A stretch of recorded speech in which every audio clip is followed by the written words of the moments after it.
کہ بہت دنوں کے بعد تقریباً 40 یا 80 سال کے بعد ملاقات ہوئی ہے.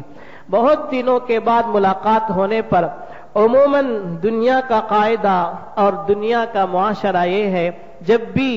ایک بچھڑا ہوا دوسرے سے ملے گا، خصوصاً اپنے ابا سے، اپنے بیٹے سے، تو وہ حال ہے، وہ صورت ہے کہ جس کو بیان نہیں کیا جا سکتا، کہ خود بھی اتنا روئے گا کہ اس کی حد نہیں اور دوسرے کو بھی اتنا رلائے گا کہ اس کی کوئی حد نہیں.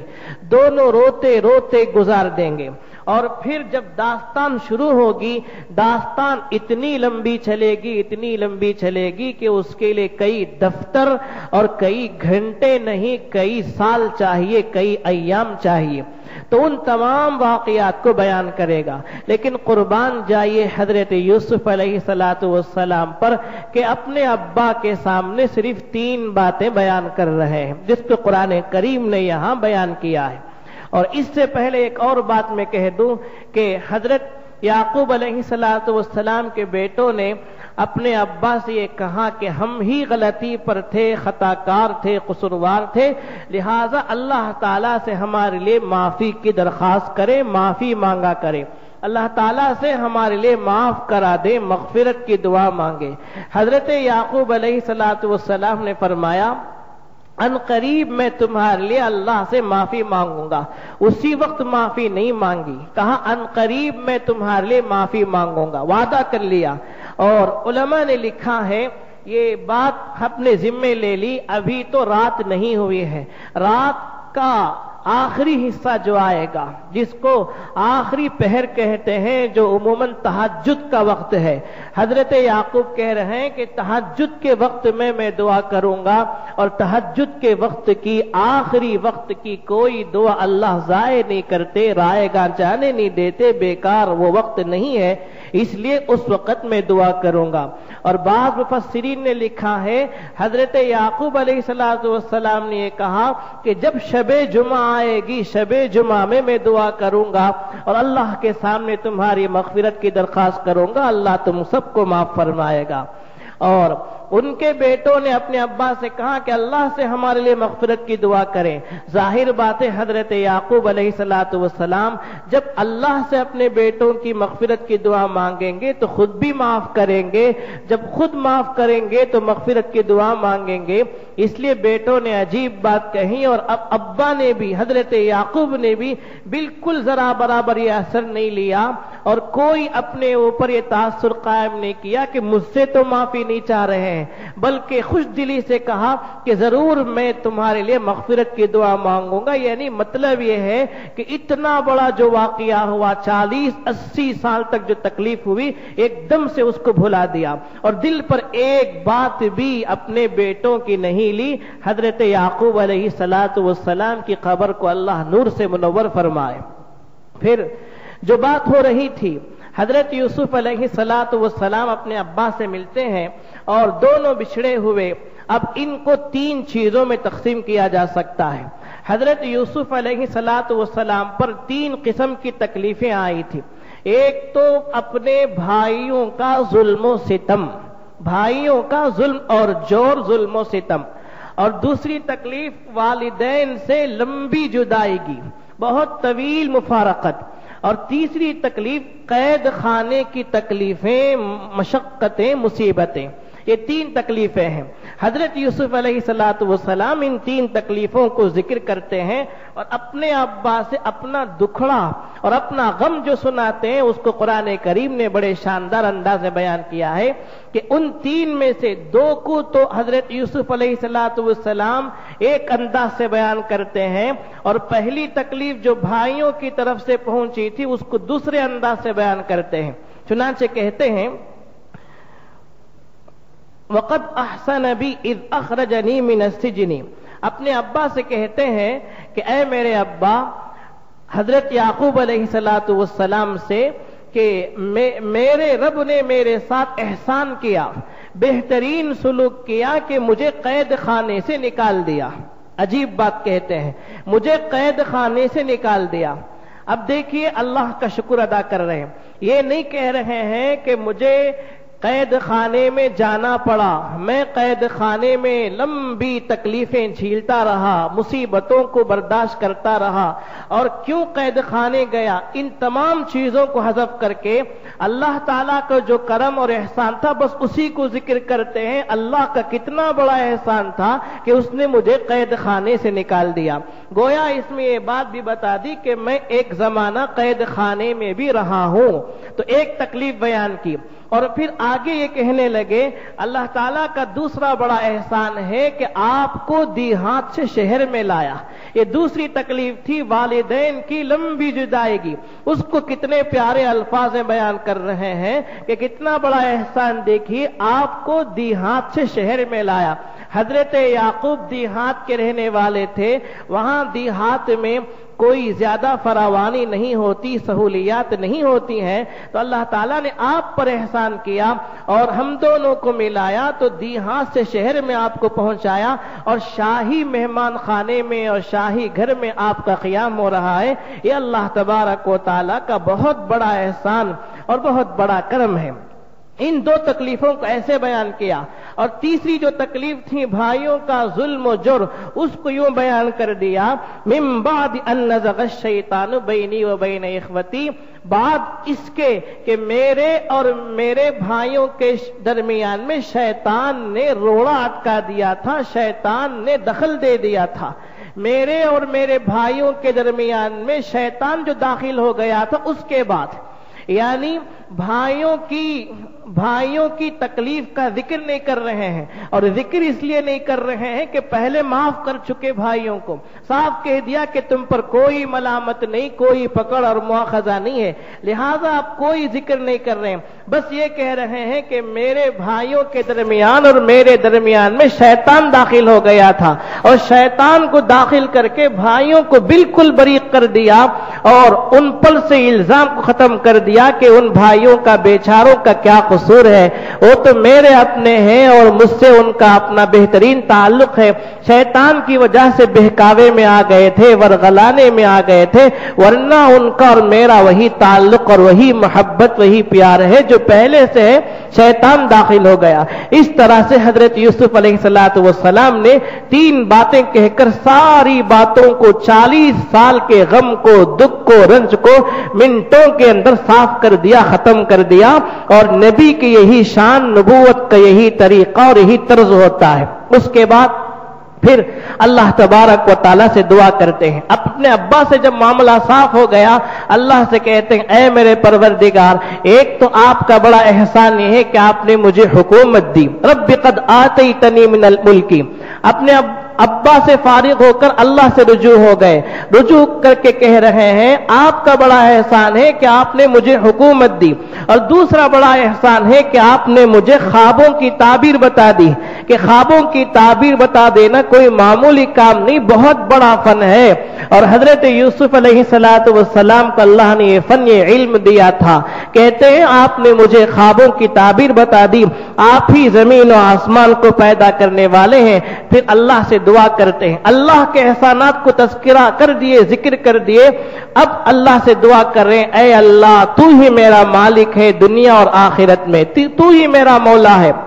لہذا توفنی مسلم والحقنی بالصالحین۔ کتنی بہترین دعا ہے، اے اللہ مرتے دم تک مسلمان بنائے رکھ اور میرا خاتمہ اچھے اعمال پر ہو، توفنی مسلمہ، مرتے دم تک اے اللہ موت جو ہے مجھے اسلام کی حالت میں دے، کہ مجھ سے اچھے اعمال ہو رہے ہوں میری موت آ جائے، ایسا نہ ہو کہ اچھے اعمال کٹ جائے، ختم ہو جائے، منقطع ہو جائے اور میری موت آ جائے۔ کہہ رہے مسلمان ہونے کی حالت میں تو مجھے موت دے، اور موت کے بعد نیک لوگوں میں مجھے شامل کر دے، نیک لوگوں کے ساتھ مجھے لاحق کر دے۔ خود نبی ہے، نبی کے بیٹے، نبی کے پوتے پڑ پوتے ہیں، لیکن کہہ رہے ہیں بالصالحین، نیک لوگوں کے ساتھ۔ اب نیک لوگ کون ہو سکتے ہیں؟ ظاہر بات ہے نبی انبیاء ہی سے متعلق دعا کریں گے، اے اللہ انبیاء کے ساتھ میرا حشر فرما، نیک لوگوں کے ساتھ میرا حشر فرما۔ حضرت یعقوب علیہ السلام، حضرت یوسف علیہ السلام جیسے جلیل القدر انبیاء ایسے دعا کر رہے ہیں تو ہما شما ہمارا اور تمہارا کیا مقام ہے، کیا حال ہے، ہمیں بھی یہ دعا ہمیں اس سے کرنی چاہیے۔ اللہ قبول فرمائے۔